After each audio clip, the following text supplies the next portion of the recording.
अध्यक्ष जी, माननीय रमेश जी, हाँ, आपने वन विभाग के बजट पे हमको बोलने का मौका दिया।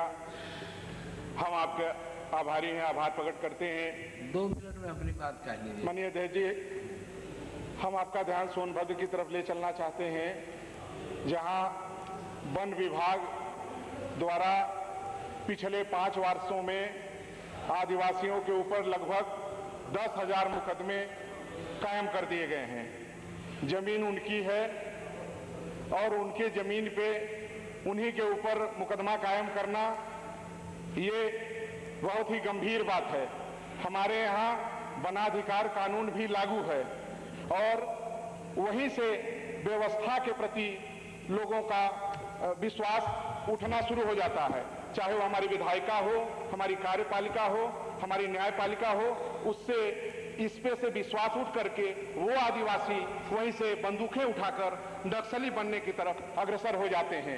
तो हम आपका ध्यान आकृष्ट ये कराना चाहते हैं कि जो 10,000 मुकदमे फर्जी उनके ऊपर लादे गए हैं वन विभाग द्वारा, उनको खत्म कराने से आगे समस्या का समाधान हो जाएगा।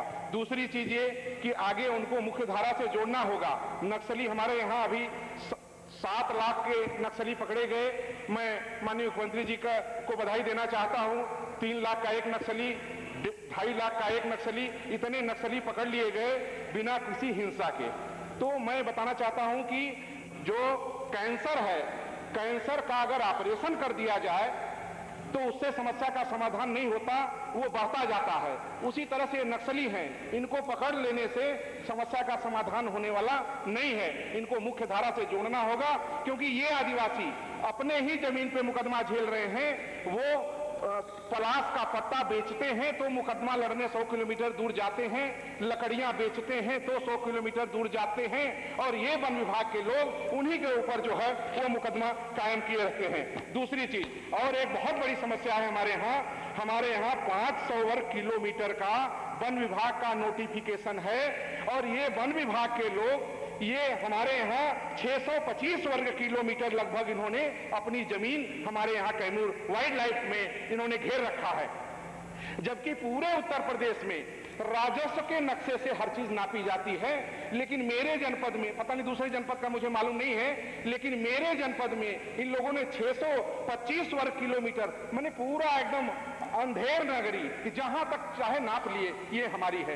राजस्व के नक्शे से इसका संयुक्त सीमांकन करा करके और इसको अलग किया जाए, क्योंकि ये बहुत बड़ी समस्या है। जैसे ही कोई ट्रैक्टर लेके जाता है, ये लोग मुकदमा कायम कर देते हैं। गाय भैंस लेकर कोई जाता है, उसके ऊपर मुकदमा कायम कर देते हैं। ये सेंचुरी एरिया में आप कैसे आ गए? तो संयुक्त सीमांकन करा करके इन एरिया को बांट दिया जाए कि आपका जितना नोटिफिकेशन है 500 वर्ग किलोमीटर का है तो आप 500 वर्ग किलोमीटर की जमीन आप ले लीजिए। दूसरी चीज एक चीज और कहना चाहेंगे कि हमारे यहाँ माननीय अध्यक्ष जी, हमारे यहाँ आदिवासी अपने जमीन पे अगर वो रह रहा है तो उसके तो मुकदमा कायम होता है, और वहीं दूसरी तरफ हिंडाल्को जैसी इंडस्ट्री है जहां जोकाही रेणुकूट में खाता संख्या 39, खाता संख्या 50, खाता संख्या 67, हाड़ पातर में खाता संख्या 30, जिसका रकबा है 325 हेक्टेयर पे फैक्ट्री वो लगी हुई है। लेकिन दुर्भाग्य है हमारा कि हजारों एकड़ जमीन, हजारों एकड़ क्या, हजारों हेक्टेयर जमीन वन विभाग की कब्जा कर ली गई, और वहां एक भी मुकदमा हिंडाल्को के ऊपर कायम नहीं किया गया। ये बहुत बड़ा दुर्भाग्य है। 1 किलोमीटर की बाउंड्री वन विभाग की तोड़ दी जाती है और पुनः उस पर निर्माण कराया जाता है। उसके बाद पुनः जो है वो बाउंड्री फिर 1 किलोमीटर तोड़ दी जाती है, और हवाई जहाज से जाने के अलावा वहां कोई दूसरा रास्ता दर्जी नहीं है। इसलिए मैं आपका ध्यान उधर आकृष्ट करना चाहता हूं, माननीय मंत्री जी का ध्यान आकृष्ट करना चाहता हूं कि ये बहुत बड़ी समस्या है। वन की जमीनों को वहां हमारे यहाँ 54% वन है, 6% में और लोग हैं, 40% में हम जीवन यापन करते हैं। तो हमारे यहाँ के लोग नेक्सलाइट न बने, हमारे यहाँ के लोग मुख्य धारा से जुड़े, हमारे यहाँ का विकास हो, तो यहाँ का संयुक्त सीमांकन करा करके उससे निजात दिलाई जाए। और जो खनन क्षेत्र में अभी वन विभाग के लोगों ने, जो प्रदेश में इतना बड़ा राजस्व देने वाला जिला है, वहां एक चिट्ठी भिड़ा करके और पूरा खनन कार्य बालू का रोक दिया है इन लोगों ने।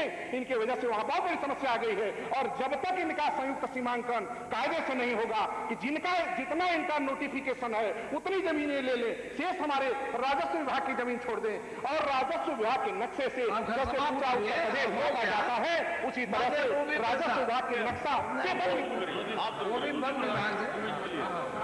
धन्यवाद मान्यवर कि आपने मुझे बोलने का मौका दिया।